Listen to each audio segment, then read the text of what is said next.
we just want to say hello and welcome to the Monarch Group podcast. We are so excited. We've got a very special guest on this show today, and we are going to be talking about protecting the golden years. And I tell you, if you all have kept up with us on social media, if you listen to my live radio show, we are always relating things to real estate, and our business has grown to where 28% of it is working with estates, working with living estates, and really helping people with that right sizing, because oftentimes, there is so much misinformation out there, and we are just so excited to do a deep dive today on how families can safeguard and protect their loved ones. And we have got Lindsey with Elder Advisors. They serve Kentucky and Indiana, and we have had the pleasure of working with them on a variety of unusual situations, and just excited that they are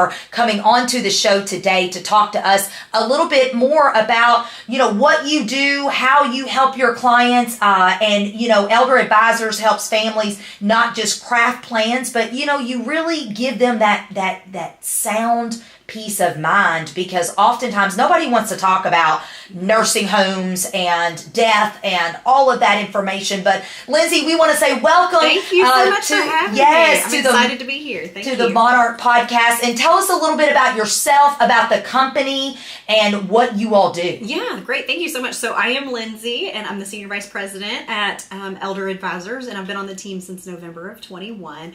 But I really have a lifetime of experience working with seniors. So I grew up in a nursing home, kind of close to here.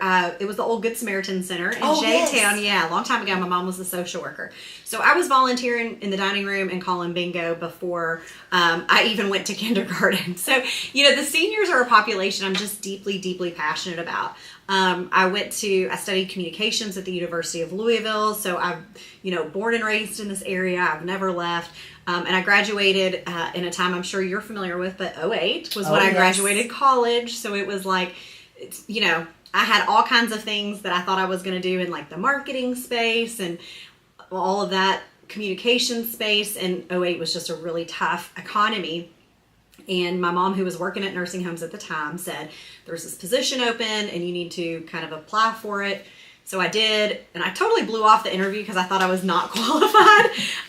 But as it turns out, I was. And so it was like coming home. And I never felt like it was going to be like coming home.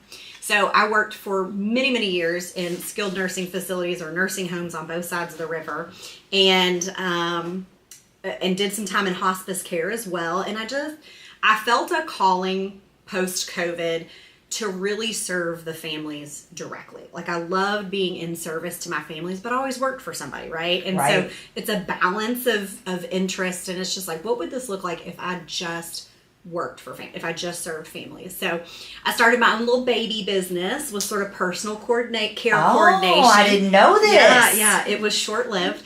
But no, I was really helping people navigate care. So from different levels of care, which a level of care for folks who are listening who don't know is, independent at home or assisted living with a little bit of assistance or skilled nursing. So there's a bunch of different levels of care, but I was helping families navigate those levels of care. And I did that for about 6 months, and about the first 4 folks that I worked with needed Larry at Elder Advisors' expertise as it pertained to protecting their finances.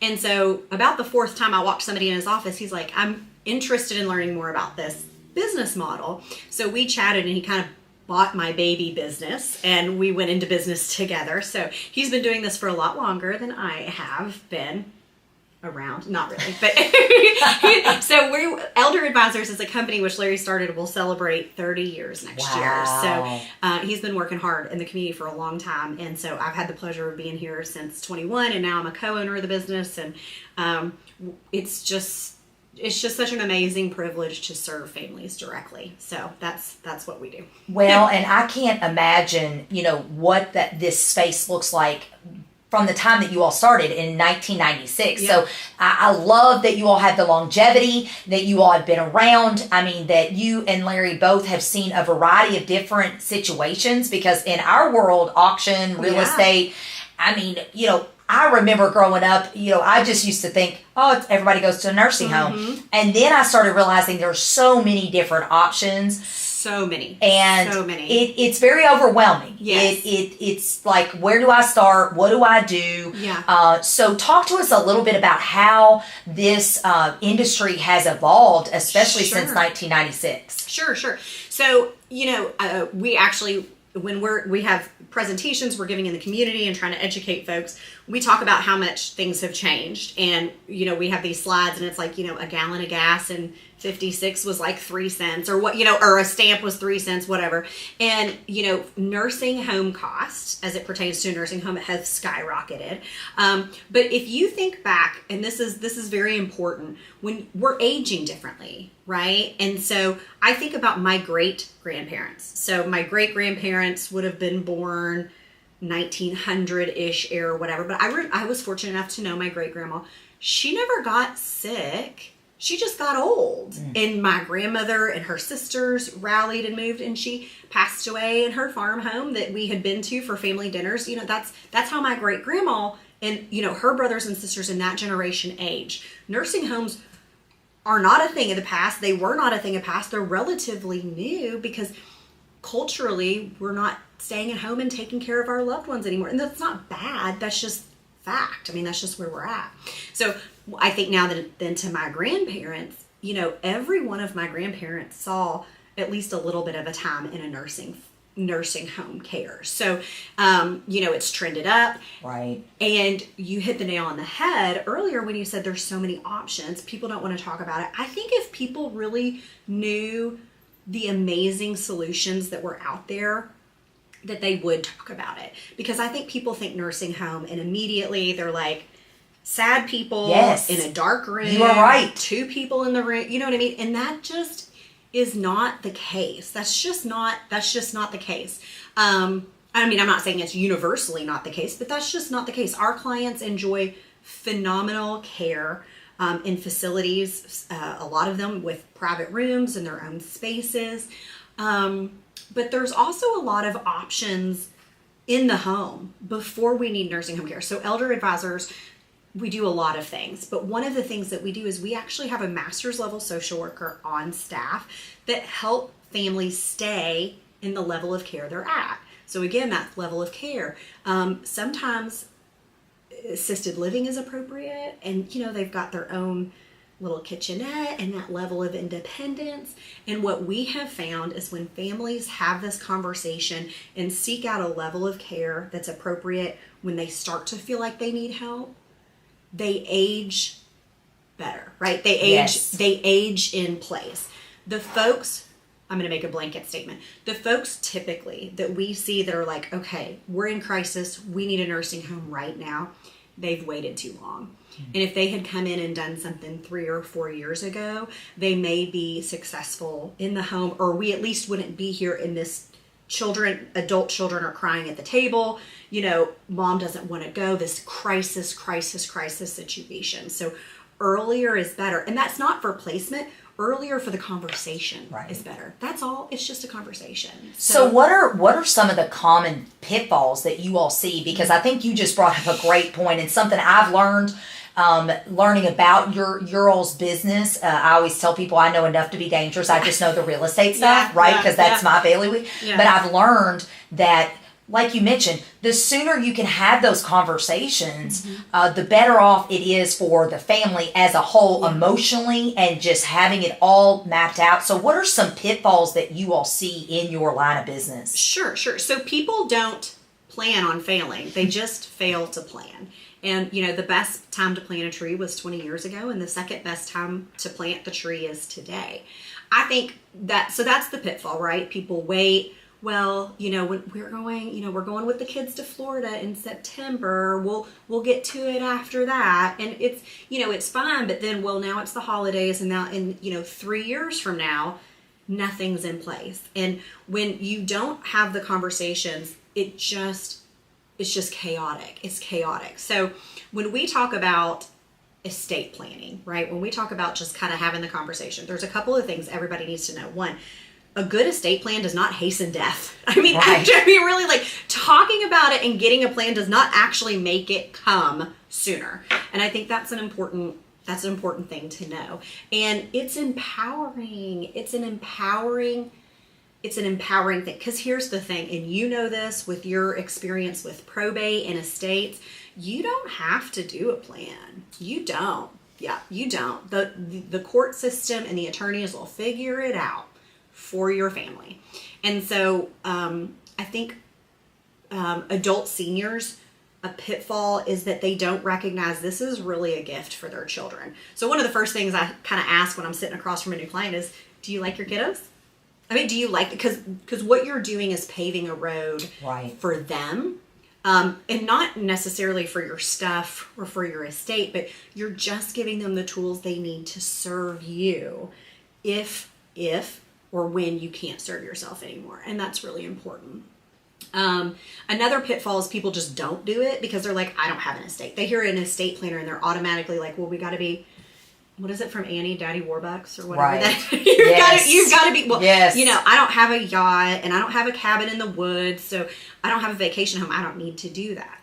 In the state of Kentucky, if you have over $30,000 in personal property, you're going to probate. You're going to probate. So it's not, you know, when you're talking about an estate plan, everybody needs one. Literally everybody needs one. I have an estate plan. Me and my husband have an estate plan. Everybody needs an estate plan. Yeah. And if you don't, the government's going to figure it out for you. And you Nobody don't- wants that. No, Nobody and I wants tell that. you, you know, I remember the very first real estate auction I did. It was a referral from an attorney out of Bowling Green, and they had a home over on East Indian Trail. Mm-hmm. And the property was probably worth maybe about 85,000. This was years ago. It was in a floodplain. And the family literally was fighting over a picnic basket that I was selling. And I'm thinking, wow. And there was like millions of dollars that were left in stocks, and Yeah. they did not really have it in writing and have it planned out. And I thought, wow, I mean, families really do go, and that was, even in my early 20s, I thought, whoa, I don't have much, but guess what? I don't want people fighting over Right. the items and the stuff, because you want to know when that time comes that it goes to the people that you want it to go to. Right. It's such a gift. It's such a gift. My parents are divorced. My dad and my stepmom have a good estate plan. My mom has a great estate plan. My in-laws have a good estate plan. And it's for us. I mean, it was at my urging. So Right. regardless of how you're hearing, are you taking this in as a senior? Like, hey, it's time for me to do estate planning. Are you taking this in as an adult child? Newsflash, it's time for you to do estate planning also. But leaning in on your parents and really encouraging them to do this. It's empowering. I think that's another, not a pitfall, but a myth. This is actually empowering. This is not, I think seniors especially, this is a demographic that value their privacy, and they value their control, and a good estate plan lets you keep that. It lets you keep that. And I think that's another reason why people don't call it. I'm not ready to sign anything over. Well, good. We're not signing anything over to anybody. We're just putting together a good estate plan. So I think that's another kind of myth that's out there. But this is empowering. This is me saying I've worked my entire life, and I want to make sure that I know what's happening to it, and that my family knows what's happening to it. Now, Lindsey, I know, just like in your line of business, in my line of business, I hear, you know, all kinds of stuff like, what are we going to do if the property only sells for $1? And I'm like, it's not going to sell for $1. And, you know, I know you hear the old saying, I'm going to go broke if I go into a nursing home. And I know that you oftentimes, or I'm just going to give that property to my child for $1. Yeah. So kind of unpack that quote of don't go broke, being in a nursing home. Sure. And what does that mean in your world? Yeah. Don't go broke in a nursing home. Registered trademark. Check it out. So we have the registered trademark on that, and it's just nursing homes are costing on average $120,000 a year. So that's $10,000 a month, and that's just right in the middle. We have some communities that are closer to like the 7, 5, 8, and we have some communities that are 14. So 10 is just a real good middle of the road number. And so we find most of our folks that come in crisis, so crisis plan, they've not done anything, they've not done an estate plan of any kind, now they're in a nursing facility, they can go broke in a matter of a year or two. I mean, you think about a married couple. Let's talk about Mr. and Mrs. Jones. So Mr. Jones is in nursing home care. Mrs. Jones is at home. She has a home. And the only thing they may have is a $150,000 retirement account, if that. It's gone in a year. It's gone in a year. And now Mrs. Jones, who, has to live at home for the next 5 or 10 years, what does she have? And so for a married couple who's done no estate planning, so who has just not done anything, we can protect all of the assets, meaning we can get them qualified for benefits to cover the nursing facility so they don't go broke in a nursing home. For a single person, so somebody who's widowed or single, divorced, who is needing nursing home care, we can protect about half the assets. And half of something is better than all of nothing. Absolutely. But I will tell you, we do it all day long. I've got a team there's 12 of us now. I've got a team of 6, and this is all they do, is work with these families that are in crisis. It's all they do. And it's messy. It's messy, and it's invasive, and it's a lot, because we're getting them a benefit of over $100,000 a year. So we always prefer pre-planning, right? Get the estate plan in place, because we can protect much, much, much more than that. So going back a little bit in the archives, Larry started the company in '96, and he was really, really focused on that estate planning. Really, we weren't dealing with anything about nursing facilities. We were just kind of helping families get their ducks in a row, have conversations with their families, building a good estate plan. And really, we didn't start with the nursing home benefits until probably about 8 or 10 years, as he tells the story after that. Because what he noticed was some of those folks with, the estate plan were now coming in and saying, okay, well, now we've had a level of care change, and, wife needs care or mom needs care. And they, we were like, well, we need to do this. So what we love is when somebody who's done the estate planning comes in, 10 years later and says, mom's in a nursing home now. And we dive into the estate plan and say, look, you're protected. Look at all of this stuff that's protected. And it's not messy, and it's not frustrating for the family, because it's all taken care of ahead of time. So we love when that happens. More often than not, it's the people that are coming in, they're like, we haven't done anything, and the house is on fire, and the facility wants, $14,000. What should we do? And it's like, okay, we can do this. Again, best time to plant a tree 20 years ago. Second best time would be today. Well, today. And I tell you, I know that, I've read so many of your all's reviews on Google, and you all are actually known, and your firm emphasizes on, that you hold that hand. Mm-hmm. And that's oftentimes what people need, because I know in the real estate side, it is there's nothing easy, right? I mean, if it was easy, everybody would be successful at it. But there is a lot of hand holding, because there is a lot of documentation. There is a lot to go through. And when I've had clients that are like, well, we've been talking to somebody here, and I'm thinking, whoa, time out. You're a veteran. There is the possibility of benefits that you are not taking advantage of. And that's where you all will be able to really come into play. Yeah, for sure. And I think that people just don't recognize what all's out there for them. We're not tax professionals. Right. But nobody walks into their CPA's office and is like, hey, CPA man, I don't want you to use any of the rules. Like, I'd really like to write the biggest tax bill possible. Like, just don't use any of the rules, just charge me. Nobody says that. No. So what we do is, as it pertains to care and health, we know all the programs, we know everything that's out there, and then help position the client so that they get maximum help. And there is handholding. I was like grabbing my phone. I'm pretty sure it's at 2:00. I have one of my case managers that's going to the funeral home with the daughter to have a conversation about a policy that we need to get her dad on benefits. Nobody does that. They're going to meet at the funeral home today. We go to the bank with the clients. It's even more than a concierge. It is compassionate hand-holding, leading, shepherding through the process that you just don't get at some other firms. That really personal care. And that's what the majority of the clients that I'm working with need. Yeah. Because they are so overwhelmed, and it's like, well, how do I do this? And they'll call, and I'm like, you need to call. Yeah. You need to call Lindsey. Yeah. You need to call Larry. That's actually out of my, because obviously I'm staying in my box because I don't want to say something that I'm not supposed to say. Yeah. So talk to us a little bit about, how you just mentioned the human element, which separates you all. Yeah. Because people will oftentimes say, Elizabeth, there's 5,400 realtors. What makes you different?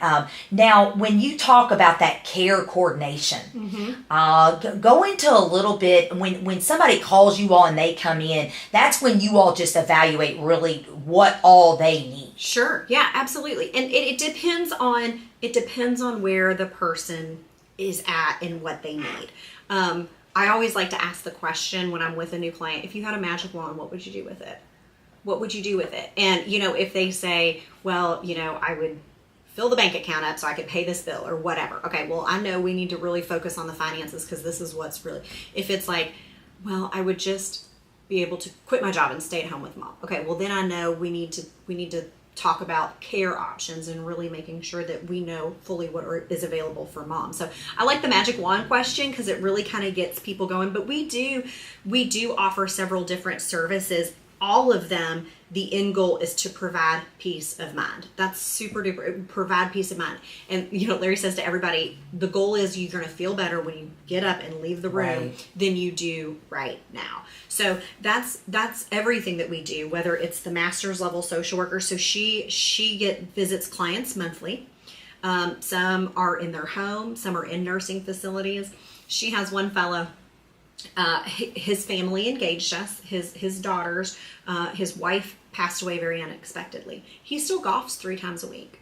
And his daughters were like, we're really just kind of worried about this next chapter. Mom, kind of abruptly passed away, and we just want to make sure we have professional support for whatever dad might need. So she's toured some like assisted living or independent living communities. He's still golfing 3 times a week, and now they just go to lunch at different places once a month. Check in, make sure everything's doing okay. And that's what that client needed. He didn't need any of the financial services. We're not trying to qualify for benefits right now. That may come, but he needed care. His children needed assurances that he was going to navigate this next level, this next, phase of life in a healthy way. And that's what our social worker did for him. So, but she has folks that she sees because the adult children are living out of town. And so she is the eyes, she is the one that's bedside. Hey, FaceTiming, I'm here with mom, want to just check in and see, making sure simple things like making sure she got her hair done. She's supposed to see the beautician on the 3rd Tuesday. Did she see the beautician? So these are all things that Mary and our social worker is doing from the care perspective, and much less, butterfly, much less kind of emotional. You've got Larry at the table navigating the numbers, making sure that the numbers are in line so the family is coming out of pocket as minimum as possible. Listen, care needs to be paid for. That's a thing. Care needs to be paid for, whether there's somebody coming into the home, the assisted living, or the skilled nursing facility. But how can we pay that with benefits that we qualify for, so that the family, we say it all the time, I don't make anybody any money. I'm not making anybody any money. I'm trying to protect loss from the financial perspective. So either way, we're providing peace of mind. It just depends on what, and sometimes we're doing both of those things for our families. Sometimes we're doing one, the other, whatever. So, well, and I think also what's really important in my professional opinion in your area, in your line of work, is that you are licensed on both sides of the river. Yep. And state laws are not the same. They're not. No. So there's a big difference, correct? Yeah. So in Kentucky, this is just one random one. So let's talk about retirement accounts, like individual retirement accounts. In Indiana, both are seen as an asset. So when I say both, if this is a recent change, just in the past year or so, if a spouse goes into care, previously the community spouse retirement account was protected. It was a protected asset. Now in the state of Indiana, they're both seen as assets. In the state of Kentucky, the retirement accounts, the principal is protected as long as you're taking your required minimum distribution as income. So very, very different. And there's just so easy to make mistakes. It's so easy to make mistakes, specifically in real estate, which you know because you've helped clean up some of those. But there's mistakes that can be made for families that try to navigate this sort of complicated stuff on their own. And I guess I would equate it to, if somebody was like, well, I'm not going to use a realtor. I'm just going to get a own contract. And I'm like, okay. I've cleaned up a lot of those, Lindsey. I know, right? And it's just like, or we could just do it the right way the first time, So, speaking of real estate mistakes, I have a family. This is a true story. This family, husband and wife, wife's in care, they don't have anything. I mean, when I say they don't have anything, they don't have anything. I think he had an $8,000 IRA in the home that he lives in. Well, 4 years ago, they sold the property to their daughter.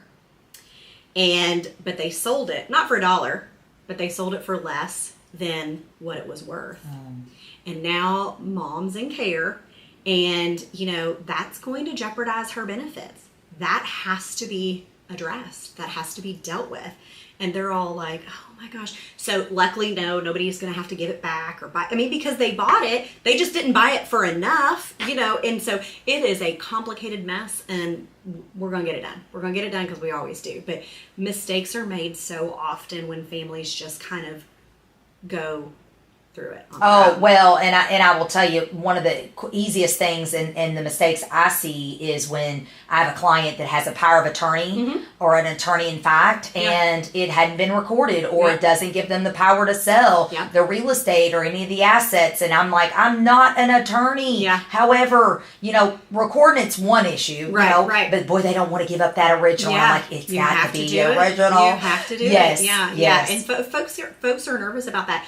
And I think that's another, we were talking about pitfalls earlier. I have power of attorney. We have power of attorney for each other. And I'm like, oh, cool. How old are those? And it's like, they're 6 years old. Well, as long as you're alert and oriented, you can execute a new power of attorney. So I'm not an attorney. I'm not saying that, you would use it, but as long as you're alert and oriented, you can execute a power of attorney. And we encourage all of our clients to revisit those. Things change. One of the attorneys that we worked with was talking about how they had to update a POA, like a standard best practice, to include online banking. That's not something that was in the power of attorney, typically in the language 10 years ago, but it needs to be there now. So sitting down and looking at your documents, every year or two is just such a wise idea. And use a professional. Use a professional. And I tell people all the time when they're, interfacing with me, if it's not me,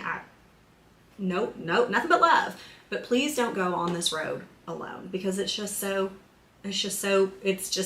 It's just so dangerous. Well, and let's face it, it's going to cost them more money, of course, in the absolutely. End. And I try to explain that to people. Yet, sometimes you just gotta love them and love them and leave them, as I say.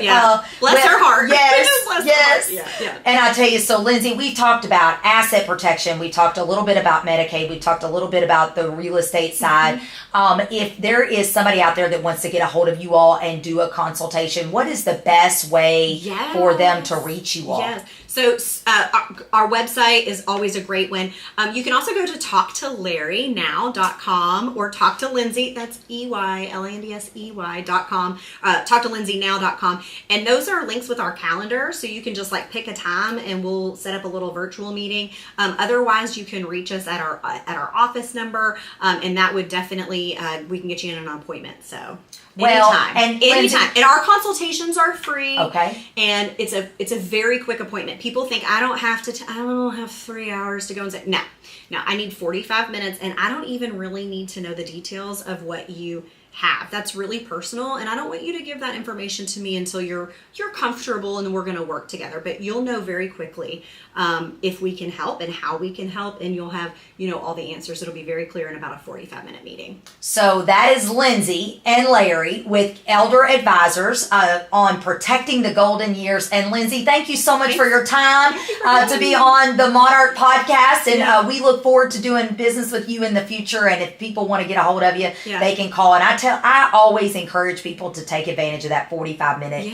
free session, because what's it going to hurt? Yes. I mean, this is, you work so hard. And I tell people that all the time, and the majority of the people in the real estate space know I'm about helping people build wealth. Yeah. And I want to put them in a better position. Yeah. And this is part of that, is protecting those assets, because you've worked so hard your whole life. Yeah. So again, thank you for your time, and thank you for being on our podcast. Thank you so much for having me, and thanks for taking such great care of our folks. Oh, I know gosh. you've had a handful of ours, and we just know they're in good hands. So thank you so much. Well, and I tell you, if you all want to listen to this, make sure you check out our website at monarchgroup.homes. And until next time, we'll be back.